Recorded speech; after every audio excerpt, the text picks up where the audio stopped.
నమస్తే, welcome to signal TV. నేను వందన. ఈరోజు మనం ఇందిర పార్క్ దగ్గర ఉన్నాము. ఇక్కడ చాలామంది కార్పొరేట్ ఎంప్లాయీస్ వచ్చి ధర్నా చేస్తున్నారు. అసలు ఈ ధర్నా వెనుక రీజన్ ఏంటి వాళ్ళని అడిగి మనం తెలుసుకుందాం. సార్, మీరు కార్పొరేట్ ఎంప్లాయీస్ అందరు కలిసి ఇక్కడ ప్రెస్ మీట్ పెట్టారు. అసలు ఏం జరిగింది, అసలు ఏంటి? యాక్చువల్గా నేను ఒరాకిల్ అనే సంస్థ నుంచి లేడ్ ఆఫ్ కావడం జరిగింది. నేను ఆ రోజు నుంచి ఊరికే కూర్చోలేదు, అందరిని ఐటీ ఎంప్లాయీస్ ఏకం చేసి ద ఒరాకిల్ ఫైల్స్ అని ఒక ఉద్యమాన్ని స్టార్ట్ చేశాను.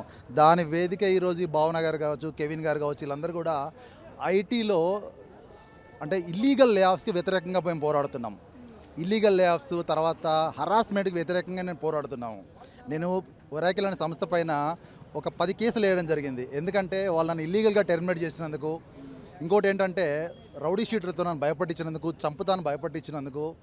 అంటే ఈరోజు ఏంటంటే మేము ఒక కాక్రోచ్ జనతా పార్టీ లాగా కార్పొరేట్ జనతా పార్టీ ఆవిర్భవించి ఐటీ ఎంప్లాయీస్ల సమస్య కోసం నేను పోరాడుతున్నాను మేడం. ఈరోజు డెఫినెట్గా మేము ఇక్కడ అవసరమైతే నిరార్థిక చేస్తాం, జంతర్ మంతర్లో నిరార్థిక చేస్తాం. కానీ ఐటీ ఎంప్లాయీస్ వెల్ఫేర్ గురించి పోరాడుతున్న సంస్థ ఒరాకిల్ ఫైల్స్. ఈ మధ్యలో రీసెంట్గా ఏమైందంటే ఒరాకిల్ 15,000 పైచిలకు మందిని తీసేసింది, మనం న్యూస్లో చూస్తున్నాము. అంటే అవన్నీ కూడా illegal layoffs madam, actually illegal appropriate layoffs. కానీ వాళ్ళు ఏమంటున్నారంటే కండకవరం ఎక్కి మమ్మల్ని తీసేవాడలేడు, మమ్మల్ని పట్టేవాడలేదు. నేను లేబర్ కమిషన్లో కంప్లైంట్ ఇస్తే కూడా లేబర్ కమిషనర్కు లంచం ఇచ్చినా అని హెచ్ఆర్ చెప్తున్నానంటే వాని బల్బ్ ఎంత ఉంది? వాని హెచ్ఆర్ వ్యవస్థ అనేది ఒక దండుపాల్యం దొంగల ముఠ. ఒరాకిల్ హెచ్ఆర్ వ్యవస్థ దండుపాల్యం దొంగల ముఠ. అంటే వీళ్ళు ఎంప్లాయీస్ను భయభ్రాంతులకు గురి చేస్తూ, ఎంప్లాయీస్ని చంపుతాను భయపడిస్తూ ఈరోజు విచ్చలవిడిగా చేస్తున్నారంటే మీకు ఎందుకు ల్యాండ్లు ఇచ్చాము రా ఒరాకిల్? మీకు ఎందుకు ల్యాండ్స్ ఇచ్చాము? ఎంప్లాయ్మెంట్ జనరేషన్ చేయరా, సన్నాసులారా, వెదవల్లారా అని మీకు ల్యాండ్స్ ఇచ్చారు. మీరేం చేస్తున్నారు? ఎంప్లాయీస్ని తీసేస్తూ బిజినెస్ చేసుకుంటున్నారు. అంటే 13,000 మంది ఈరోజు నిరాశ్రితులు అయినారంటే వాళ్ళ ఫ్యామిలీస్, కుటుంబాలు ఎంత బాధ అనుభవించాయి చెప్పండి మేడం ఒకసారి. నేను చెప్తా. ఇంకా దానికి తోడు జాత్యహంకార రేసిజం వ్యాఖ్యలు. నన్ను ఒక యూఎస్ నుంచి ఒక డైరెక్టర్ ఫోన్ చేసి నేను ఇండియాలో ప్రతి ఒక్కరిని మేనేజ్ చేస్తా, అరే ఇండియన్స్ అట్నే వర్క్ చేయాలని ఇంగ్లీష్లో మాట్లాడుతున్నాడు. నేను చెప్పాను, అరే నాకు నా న్యాయ వ్యవస్థ పైన, నా దేశం పైన గౌరవం ఉందిరా. నేను భారత్ మాతాకి జైనే బ్యాచ్రా. నువ్వు వీళ్ళు ఉంటావు కావచ్చు, నేను చెప్తున్న బిడ్డ, నేను ఒరాకిల్ టూలెట్ బోర్డు పెట్టుకుంటాను. ఈరోజు నువ్వు అవసరమైతే ఈ దేశం నుంచి పంపిస్తారా అని చెప్పాను నేను వానికి. సార్, మీరు కార్పొరేట్ ఎంప్లాయీస్ అందరూ కలిసి ఇక్కడ ప్రెస్ మీట్ పెట్టారు. అసలు ఏం జరిగింది సార్? అసలు ఏమైంది? సమస్య ఏంటి? నా పేరు కెవిన్ అండి. నేను యాక్చువల్గా టెక్ మహీంద్రా ఎంప్లాయీని. సో నన్ను ఇల్లీగల్గా జాబ్ అనేది ఫోర్స్ఫుల్గా రిజైన్ చేసేలాగా ఒక సిచ్యువేషన్ అనేది క్రియేట్ చేశారు. ఫస్ట్ నేను రిజైన్ చేయను అని చెప్పేసరికి గెస్ట్ హౌస్లో ఫుడ్ తిన్నాననే ఒక సిల్లీ రీజన్ తోటి నన్ను జాబ్ తీసేశారు. సో తర్వాత ఏం జరిగిందంటే నా శాలరీ యాక్చువల్గా 37 lakhs per annum. నాకు ఆల్మోస్ట్ 2 lakhs పైనే వస్తుంది నెట్ శాలరీ. కాకపోతే వీళ్ళు ఏం చేశారంటే కావాలని టైం షీట్స్ అప్రూవ్ చేయకుండా ఓన్లీ 50,000 శాలరీ రిలీజ్ చేశారు. సో నేను దాన్ని ప్రొటెస్ట్ చేశానని చెప్పేసి నన్ను జాబ్లో నుంచి తీసేశారు.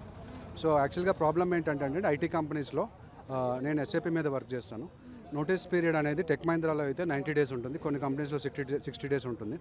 సో నోటీస్ పీరియడ్ అనేది మ్యూచువల్గా ఉండాలి. అంటే వాళ్ళు జాబ్లో నుంచి తీసేయాలి అంటే మనల్ని ఇమీడియట్గా హెచ్ఆర్ రూమ్లోకి రమ్మంటారు, ల్యాప్టాప్ ఓపెన్ చేసి రెసిగ్నేషన్ పెట్టేమని ఫోర్స్ చేస్తారు. ఇది ఒకటే టెక్ మహీంద్రా ఒకటే కాదు, వేరే కంపెనీస్ కూడా చేస్తాయి. ఐటీసీ ఇన్ఫోటెక్ కానీ లేకపోతే డెలాయిట్ కానీ అలా చాలా కంపెనీస్ కూడా అలా ఫోర్సబుల్గా చేస్తుంటాయి. సో అయితే ఇక్కడ నేను ఈసారి రిజిగ్నేషన్ పెట్టను అని చెప్పడం వల్ల వీళ్ళు ఇట్లా సిల్లీ రీజన్ తోటి జాబ్లో తీసేశారు.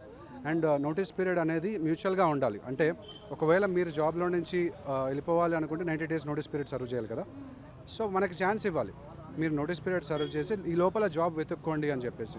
ఎందుకంటే నాకు నిన్న చాలామంది, అంటే నేను ఒక వీడియో కూడా చేశాను, మీకు ఎవరికైనా ఇట్లా ఫేస్ చేశారా ఇంజస్టిస్ అంటే చాలామంది రెస్పాన్స్ వచ్చింది. ఒక 3 లక్షల పైన మంది చూశారు, రెస్పాండ్ చేశారు, మాకు కూడా ఇలాగే జరిగింది అని చెప్పేసి. సో అయితే ఒక అమ్మాయి పాపం పర్ఫార్మెన్స్ ఇంప్రూవ్మెంట్ ప్లాన్లో పెట్టి ఆ అమ్మాయితోటి జాబ్ అంతా వర్క్ అంతా చేయించేసుకొని లాస్ట్లో జాబ్ తీసేశారు. ఇది ఇప్పుడు ఫస్ట్ టైం సార్? ఇంతకుముందు కూడా ఇలా జరిగిందా? నాకైతే ఇంతకుముందు కూడా జరిగింది, వేరే కంపెనీస్లో కూడా అలా జరిగింది. నేను ఇప్పటివరకు రాకపోవడానికి కారణం ఏంటంటే భావన గారు ఎవరైతే ఉన్నారో టెక్ మహీంద్రా బయట ప్రొటెస్ట్ చేసి రోడ్డు మీద కూర్చోవడం అనేది మామూలు విషయం కాదు. ఎవరైనా మన పరువు అనేది ఆలోచిస్తాం, లేకపోతే రేపొద్దున్న వేరే జాబ్ రాదు అనేది ఒక భయం అనేది ఉంటుంది, లేదా అరెస్ట్ చేస్తారేమో అని చెప్పేది ఒక భయం కూడా ఉండొచ్చు. సో అదంతా ధైర్యంగా ఉండి ఆవిడ బయటికి రావడం వల్ల నేను ఆవిడ వీడియో చూసి ఇమీడియట్గా ఆవిడని కాంటాక్ట్ అయ్యి, నేను కూడా టెక్ మహీంద్రా నుంచే, నాకు కూడా ఇలా జరిగింది అని చెప్పేసి కాంటాక్ట్ అయ్యాను. అట్లాగే మేము ఒకటి పెట్టాం, కార్పొరేట్ మజ్దూర్ యూనియన్ అని చెప్పేసి పెట్టాము. చాలామంది కూడా మమ్మల్ని కాంటాక్ట్ అవుతున్నారు, ఇట్లాంటి ప్రాబ్లమ్సే ఫేస్ చేస్తున్నారు యాక్చువల్గా. ఇప్పుడు ఈ సిచ్యువేషన్ జరిగి ఎన్ని డేస్ అవుతుంది, ఎన్ని మంత్స్ అవుతుంది? అదే ఆవిడకైతే 1 వీక్ అవుతుందండి, నాకైతే ఆల్మోస్ట్ 1 ఇయర్ బ్యాకే అయింది.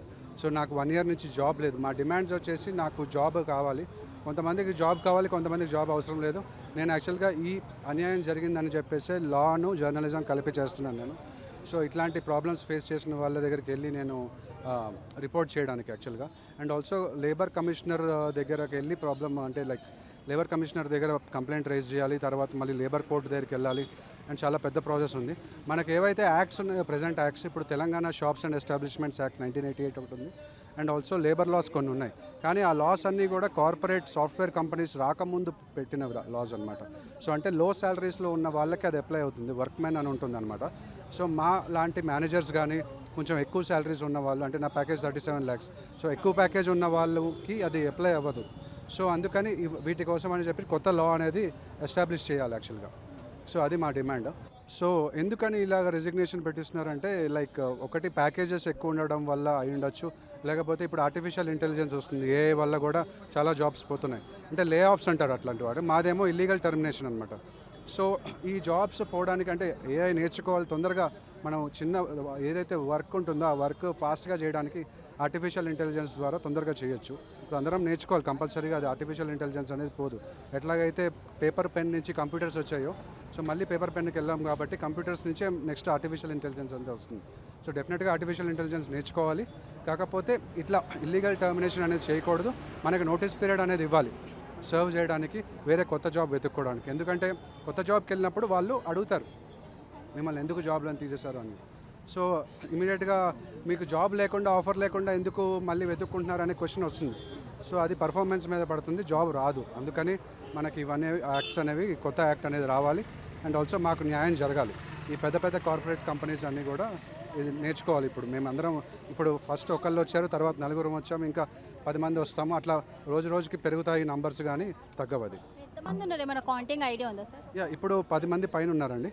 ఇంకా చాలామంది కూడా మమ్మల్ని అప్రోచ్ అయ్యారు. అప్రోచ్ అయిన వాళ్ళందరినీ కూడా మేము ఒక యూనియన్ క్రియేట్ చేసుకొని మేము యాక్చువల్గా ఐటీ మినిస్టర్ శ్రీధర్ బాబు గారిని కూడా కలిసాము. ఆయన కూడా చెప్పారు అందరినీ తీసుకురండి, మనము పార్లమెంట్లోను తర్వాత అదే అసెంబ్లీలో మాట్లాడదాము ఆ యాక్ట్ గురించి అని చెప్పారు. అసలు మీ కార్పొరేట్ ఎంప్లాయీస్కి అసలు ఏం జరిగింది, ఎందుకు జాబ్లోకి వెళ్ళి తీసేశారు? సో ఐటీ ఎంప్లాయీస్ని ఈ మధ్యకాలంలో చాలా కంపెనీస్ తీసేస్తున్నాయండి. దానికి చాలా రీజన్స్ ఇస్తున్నారు. ఏఐ పరంగా ప్రాజెక్టులు లేవని చెప్పి కొంతమంది రీజన్లు ఇస్తున్నారు. కొంతమంది ఏంటంటే మాకు ప్రాజెక్ట్స్ రాలేదు, మేము ఏమీ చేయలేకపోతున్నామని చెప్పి కొంత శాలరీస్ పేమెంట్ చేసి ఇచ్చేస్తున్నారు. కానీ మా పరిస్థితుల్లో ఇక్కడ జరుగుతున్నది ఏంటంటే మేనేజర్ టాక్సిక్ బిహేవియర్స్ని పురస్కరించుకొని సొంతంగా మేనేజర్ ఈగోస్ పెట్టుకుని, ఒక మేనేజర్ ఏదైనా తప్పు, అతను చేసిన తప్పుని మనం ఎత్తి చూపామనుకోండి, దాన్ని కాన్సన్ట్రేట్ చేసుకుని మమ్మల్ని టార్గెట్ చేసి ప్రాజెక్టులో నుంచి రాకుండా చేస్తూ టార్గెట్ చేసి తీసేస్తున్నారండి. ఇది ఇప్పుడు ప్రస్తుతంగా టెక్ మహీంద్రాలో జరుగుతుంది. భావన గారి విషయంలో కలిస్తే తను లీవ్లో ఉన్నప్పుడు తనని తీసేయడం కానీ, కెవిన్ని చూడండి, ఒక కార్పొరేట్ ఇన్సైడ్ ఉన్నటువంటి గెస్ట్ హౌస్లో భోజనం చేశారన్నటువంటి సాకు పెట్టి టర్మినేట్ చేయడం ఎటువంటి న్యాయం అండి? అలానే నా విషయానికి వస్తే ఒక మేనేజర్ చాలా గట్టిగా మాట్లాడాడని, తప్పుగా మాట్లాడాడని చెప్పి నేను ఒక రిటర్న్ కంప్లైంట్ ఇచ్చినందుకు నన్ను టార్గెట్ చేసి ప్రాజెక్ట్ రాకుండా చేసి తీసేస్తున్నారు. సో ఇటువంటి మేనేజ్మెంట్ని ఉద్దేశించి మేము ఈ ప్రొటెస్ట్ చేస్తున్నామండి. టెక్ మహీంద్రా కానీ ఎటువంటి దిగ్గజాల కంపెనీల మీద కానీ చేయాలని కాదు. సో ఇక్కడ మేము జరిగేది ఏంటంటే టెక్ మహీంద్రా ఒక ఇంటర్నల్ పాలసీస్ని పాటిస్తున్నటువంటి అని చెప్తున్నారు, కానీ దాన్ని ఇంటర్నల్గా పాటించట్లేదు. Code of ethical business conducts కానీ, లేదా కోడ్ ఆఫ్ సపరేషన్స్ కానీ, ఇవన్నీ ఎటువంటివి సరైన పద్ధతిలో పాటించకుండా వాళ్ళు టర్మినేట్ చేస్తున్నారు. వీటన్నిటిని రీఇన్వెస్టిగేట్ చేసి ప్రాపర్ పర్సన్స్కి వాళ్ళకి ప్రాజెక్ట్ లేవన్న దాన్ని తీసేయడం, కానీ ఇటువంటి చిన్న సిల్లీ రీజన్స్ ఇచ్చి తీసేసేటువంటి మేనేజ్మెంట్స్ మీద ప్రాపర్ యాక్షన్స్ తీసుకోవాలని మేము డిమాండ్ చేస్తున్నాం. అసలు ఎక్కడైనా కానీ సిల్లీ రీజన్స్ వల్ల ఇలా చేయకూడదు. కానీ సార్ ఇంకొకటి, జాబ్ తీసేసే ముందు ఫస్ట్ ఒక నోటీస్ పీరియడ్ ఇస్తారు కదా, అలా ఏమి ఇవ్వకుండా అలా ఇలా యాక్షన్ తీసుకుంటున్నారంటే అసలు దీన్ని ఏ విధంగా అనుకోవచ్చు? చెప్పారు. ఇప్పుడు కొన్ని ప్రాసెస్, ఇప్పుడు ఒక లో రేటింగ్ ఇచ్చారనుకోండి, ఆ పర్సన్ని పిప్లో పెట్టాలి, అంటే పర్ఫార్మెన్స్ ఇంప్రూవ్మెంట్ ప్లాన్లో పెట్టాలి, లేదా అతనికి ఇంకొక ప్రాజెక్ట్ ఇచ్చి దాన్ని పర్ఫార్మెన్స్ని అనలైజ్ చేసి చేయాలి. అటువంటి పద్ధతిని కూడా స్కిప్ చేసి వాళ్ళు ఏం చేస్తారంటే ఒక రూమ్లో కూర్చోబెట్టి మీరు సంతకం చేయాలి, లేకపోతే మీకు టర్మినేట్ చేస్తాము, మీకు ఎటువంటి బెనిఫిట్స్ ఇవ్వమని బెదిరించి వాళ్ళు సంతకాలు చేసి తీసుకుంటున్నారండి. ఇది చాలా అన్యాయంగా చేస్తున్నటువంటి ఒక పర్సనే కాదండి, ఎందుకంటే చాలామంది భయాలుగా ఉన్నారు, కానీ దాదాపు ఎంతో వేల మందిని తీసేస్తున్నారండి ఈ మధ్యకాలంలో. సో దీనికి అన్నిటికీ అగేన్స్ట్గా మేము ప్రొటెస్ట్ చేస్తున్నామండి. ఇప్పుడు నెక్స్ట్ మీరు ఇప్పుడు ఆ కంపెనీస్ మీద ఎలాంటి యాక్షన్ తీసుకోబోతున్నారు? చూడండి మన లాలో ఎటువంటి న్యాయాలు ఉన్నాయో వాటన్నిటిని మేము ఉపయోగించుకొని వాళ్ళకి వెళ్ళాలని మేము ప్రయత్నిస్తాము. ఇదే పరంగా మేము ఈ మీడియా ద్వారా టెక్ మహీంద్రా మేనేజ్మెంట్ని, సీనియర్ మేనేజ్మెంట్స్ని మేము క్వశ్చన్ అడుగుతున్నాము. మాకు తిరిగి అవకాశాలు ఇవ్వండి. మేము ఎటువంటి మా స్కిల్ని ఉపయోగించి ఎన్నో ప్రాజెక్టులను మేము తీసుకొచ్చాము, దాన్ని సఫలంగా చేశాము, ఇంప్లిమెంట్ చేస్తాం మేము కూడా.